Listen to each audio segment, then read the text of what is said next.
Direction donc Agrigente, en Sicile. Nous sommes le dimanche 28 août pour les championnats du monde 1994 sur le circuit exigeant sicilien, avec notamment le Colle delle Vittorie à monter 19 fois sur un circuit difficile sous la canicule, puisqu'on est encore à la fin de l'été. Et donc on va assister à un duel entre l'équipe de France et l'équipe d'Italie, puisqu'il n'y a pas Tony Rominger ni Miguel Indurain. L'un prépare donc le record de l'heure et l'autre, le Suisse, a décliné l'invitation de la sélection nationale. Et donc vous voyez qu'après des nombreuses offensives de début de course, l'équipe d'Italie et l'équipe de France ont décidé de mettre le feu aux poudres. Il y aura quelques coureurs comme Lance Armstrong et Rolf Sørensen qui vont essayer de foutre le bordel au sein de ces deux équipes nationales qui clairement dominent. Et nous sommes à 50 km de l'arrivée.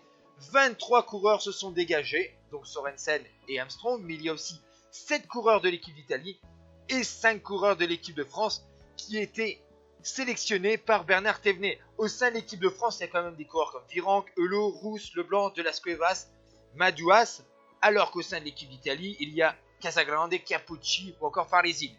Ici, on va assister à un gros fait de course. Il y avait un trio de tête qui s'était composé avec Girotto, Sørensen, qui était intenable, et Madouas. Malheureusement pour le coureur français et père de Valentin, il va connaître un ennui mécanique.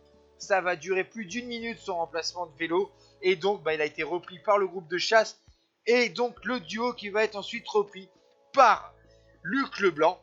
Mais derrière, on va voir un coureur comme Lance Armstrong très motivé pour revenir sur le trio. On voit que Sørensen commence un petit peu à avoir du mal. Malgré tout, il tente encore sa chance. Le Danois a été très motivé sur cette course parce que pour battre la Squadra Azzurra et l'équipe de France, il va falloir être sacrément fort. Derrière, voici ce fameux regroupement à cause de Lance Armstrong. Et donc, Sørensen retente sa chance. Le Danois va partir. On va à nouveau voir Girotto et Luc Leblanc. Nous sommes donc dans ce dernier tour. Est-ce que le Danois va réussir à tenir? Malheureusement non. Et donc nous sommes dans la dernière ascension de cette terrible bosse. Et Luc Leblanc n'hésite pas à mettre un 42-14 pour faire exploser l'Italien qui s'arrache, qui tient. Mais finalement, le Français réussit dans le dernier kilomètre à lâcher l'Italien et à foncer vers un titre de champion du monde 14 ans après Bernard Hinault. Luc Leblanc, champion du monde. Je vous rappelle que cette année-là, il avait fait 6e de la Vuelta et 4e du Tour de France. Derrière, c'est la place de 2 et de 3 sur le podium qui se joue. Capucci, 2e du dernier Tour de Lombardie, prend la 2e place devant Richard Virenque qui avait fait 5e du Tour de France et qui avait remporté le maillot à poids. Super titre de champion du monde de Lucio. Ciao tout le monde.